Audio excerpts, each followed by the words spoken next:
Alright, finally we are talking about the process of the animation in general.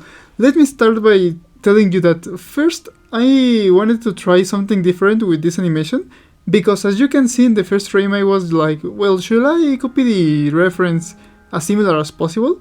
And I was like, nah, let's just, how do I say this, like exaggerate the pose a little bit and make the curvature a little bit more prominent and, noticeable in the drawing that I'm doing right now, So I'm doing like this curvature of the whole, like pose and the what was the name of this, like spine or something like that. So yeah, I'm just exaggerating. I'm just exaggerating it a little bit for animation purpose, basically. So yeah, now that we are finally finishing the first frame of the whole animation, we can start by doing a bunch of, blank keyframes in the timeline chart and start drawing, And for this animation I was thinking like, well, maybe I should add a little bit more of like acting to the character. I feel like the past few videos I really didn't practice a lot of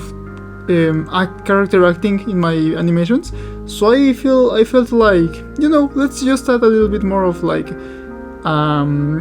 an acting, a story to tell with this movement. And first I was making, like the first keyframe of the character, just bored, sad like that, looking around.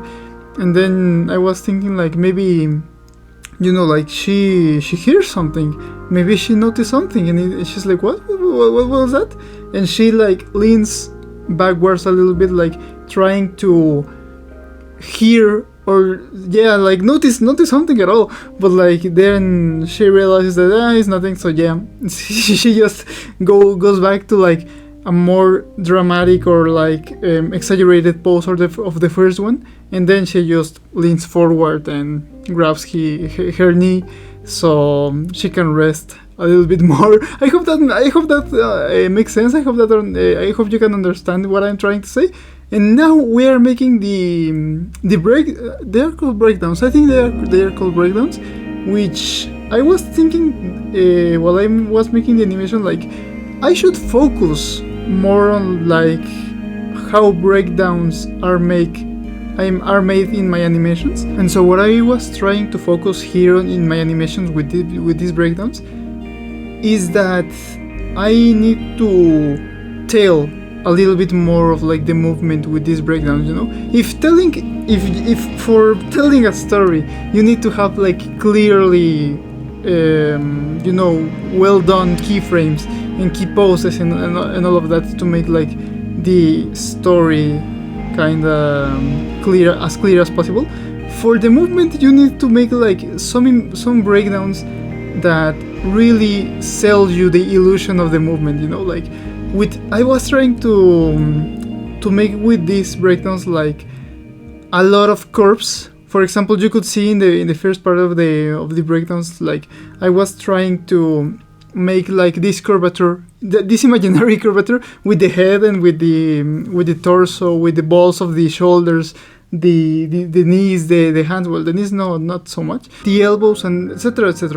But yeah, I was trying. I was really focusing on trying something new and something particular with this animation, and I feel really hyped up because it's something that I'm actually learning, and it's part of the process of me learning and telling you guys of what I'm actually learning through this path of practicing animations in a kind of daily basis. And I was just realizing now that I was making this video that I say like a lot, so sorry for that. Sorry for having that catchphrase. I don't know if that makes sense, but I'll try to say like less in the future.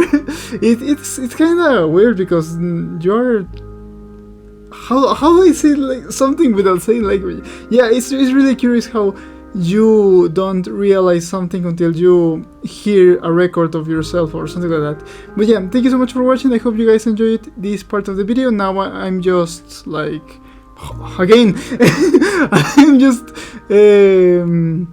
moving around the keyframes so that the timing matches a little bit more of the movement that I wanted to tell. So yeah, thank you so much for watching. Thank you so much to Avocado, Toby Waffles, Lucky Galaxy, and Choco for being Squad Coffee supporters of the month. And we'll see each other in the next episode, guys. Goodbye.